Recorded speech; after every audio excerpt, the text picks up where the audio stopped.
हमारे व्यस्त जीवन में ईश्वर की आवाज़। बहुतों के लिए मृत्यु एक डरावनी स्थिति है। बहुत लोग मृत्यु से डरते हैं और डर डर कर जीते हैं। कहा गया है जो डर गया वो मर गया। हम क्या करें कि मृत्यु के उस पार जाएं? क्या करें कि हम मृत्यु का मजबूती से सामना कर सकें? हमें समझदारी की ज़रूरत है। और आज का पर्व आज़ादी, बाहरी आज़ादी, मन की आज़ादी और आंतरिक आज़ादी हमें मदद कर सकता है। साथ ही साथ माता मरियम के स्वर्गारोहण का पर्व जो एक रहस्य है, हमें भयमुक्त कर सकता है। एक है प्रकृति, जैसे मिट्टी से पेड़ पौधे फल फूल उत्पन्न होते हैं, ये प्रकृति के हिस्से हैं। दूसरी है चेतना, जो मनुष्यों में सबसे ऊंची और श्रेष्ठ है। मनुष्यों में भी श्रेष्ठतम है संतों में माता मरियम, जो सबसे ऊंची चेतना वाली मानी जा सकती है, क्योंकि जो ऊंची चेतना वाली होगी वही और श्रेष्ठ चेतना को जन्म दे पाएगी। आज हम इस विषय पर चिंतन करें। आज़ादी मानव जीवन का परम उद्देश्य है, चाहे हमें ज्ञात है या अज्ञात है, लेकिन हर व्यक्ति के मन में यही बात है कि मुझे आज़ादी चाहिए। देश की आज़ादी और कुंवारी मरियम के स्वर्गारोहण का पर्व मनाते हुए हम आज़ादी की गहराई तक जाएं। अगर हमें आज़ादी पर चिंतन करना है तो हमें शुरू करना पड़ेगा कि हमारी गुलामी क्या है। गुलामी कोई भी नहीं चाहता, यहाँ तक कि पशु पक्षी भी नहीं। देश की आज़ादी, अंग्रेज़ों के भारत छोड़ने की आज़ादी का उत्सव एक अवसर है यह देखने का कि वह जमाना गया जब एक राज्य दूसरे राज्य पर राज्य करता था, आक्रमण करता था। अब ऐसा संभव होना मुश्किल है और ऐसा नहीं भी होगा।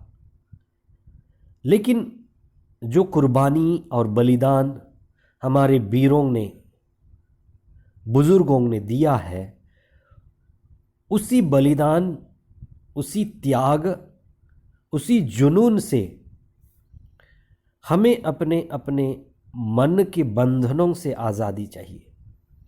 आंतरिक जीवन, हमारी वृत्तियों और आंतरिक गुलामी से आज़ादी चाहिए, क्योंकि हमारा मन बंधा हुआ है बाहरी जगत के वासना तृष्णा से।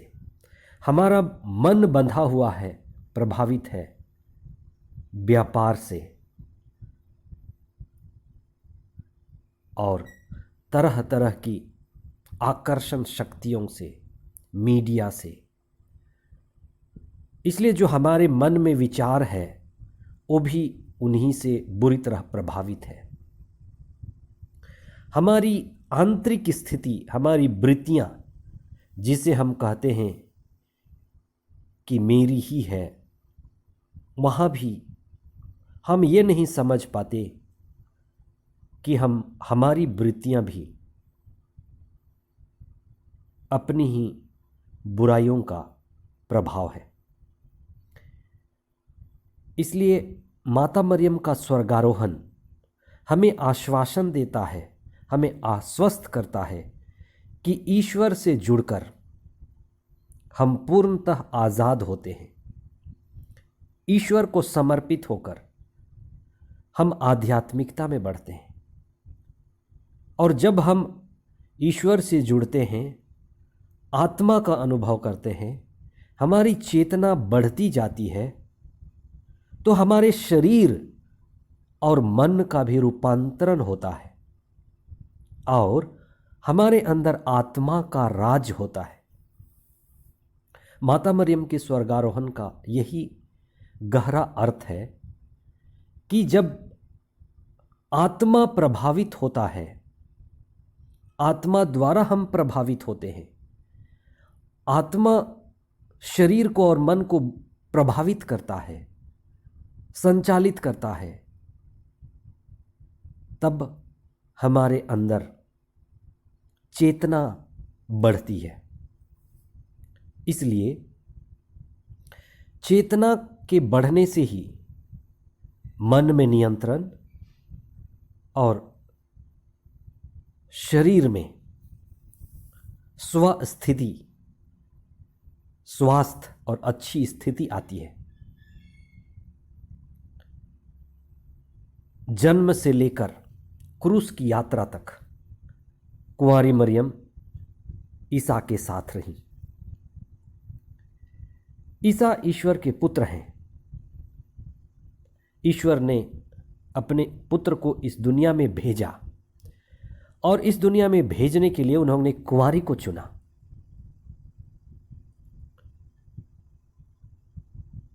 कुंवारी न केवल ईश्वर की चुनाव थी, लेकिन कुंवारी ने भी ईश्वर को चुना। ईसा को गर्भ धारण करना यानी ईश्वर के पुत्र को रूपांतरित करना। ईश्वर को जन्म देना यानी ईश्वर की शक्ति से संपन्न होना। ईसा की माता बनना का अर्थ है ईश्वर का ही हो जाना, ईश्वर जैसे बन जाना। तभी तो ईसा को जन्म दे पाई। ईसा को जन्म देते देते वह स्वयं परमेश्वर की हो गई, सत्य में रूपांतरित हो गई, चेतना में परिवर्तित हो गई, और जो परमेश्वर की हो गई वो देवतुल्य हो गई। इसीलिए परमेश्वर ने उन्हें रूपांतरित कर लिया। ये रहस्य है।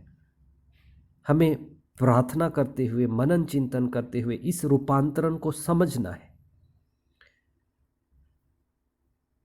इसलिए इस रूपांतरण के द्वारा मृत्यु के उस पार की गति का अनुभव,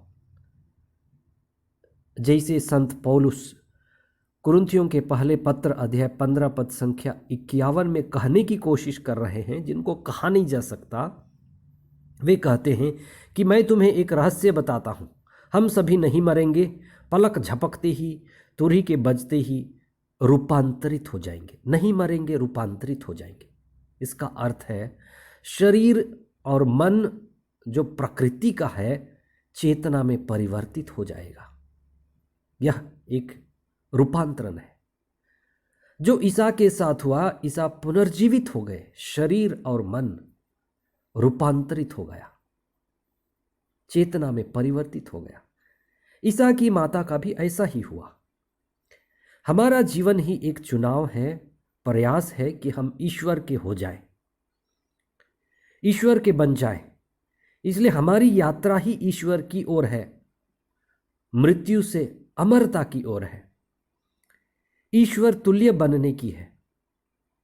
स्वर्गारोहण के विशेष दिन आज आप इस पर चिंतन करें। हमारे अंदर दिव्यता का बीज है। यही दिव्यता का बीज अमरता का बीज है। शास्त्र विभिन्न रूपों में कहने का प्रयास कर रहे हैं कि आप अमृत के पुत्र हैं, अमृत की पुत्री हैं, अमृत से पुत्र। आप अमृत के पुत्र पुत्री हैं, आप इसको कभी ना भूलें। और इसी के चिंतन से हमारी चेतना बढ़ेगी और हम मृत्यु के पार जाएंगे और हमारा भी रूपांतरण होगा। हमारे भीतर की चेतना, हमारे अंदर की आत्मा ही अमरता का बीज है। पूर्ण विकसित चेतना में और शुद्ध आत्मा में अमरता झलकती है। प्रभु ईसा पिता ईश्वर की मर्जी पूरी करके अमर हो गए। माता मरियम ने भी वही किया। प्रभु का वचन कहता है कि माता मरियम कहती हैं, देख मैं प्रभु की दासी हूं। वे जीवन भर ईश्वर के होकर, ईश्वर का बनकर अंततः अमर हो गई। स्वर्गारोहण उसी का परिणाम है। किसी एक ईसाई संत स्वभाव के भले बुजुर्ग से किसी ने पूछा, क्या आप ईसाई हैं? वो बहुत धर्मी व्यक्ति थे। उस व्यक्ति ने कहा, क्यों झूठ बोलूं, ईसाई नहीं हूं, लेकिन बनने की पूरी कोशिश कर रहा हूं। अभी तो इंसान भी ठीक से नहीं बना हूं, पर लगातार कोशिश कर रहा हूं। ईसाई यानी ईसा ही, ईसा जैसे ही, मन में ईसा जैसे ही,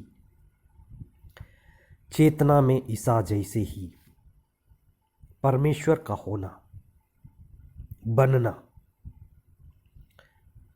परमेश्वर जैसे बनना कठिन है,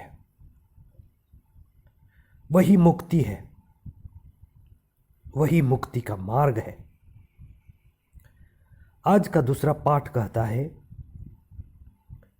ईसा ने मानव शरीर के द्वारा मृत्यु को जीत लिया।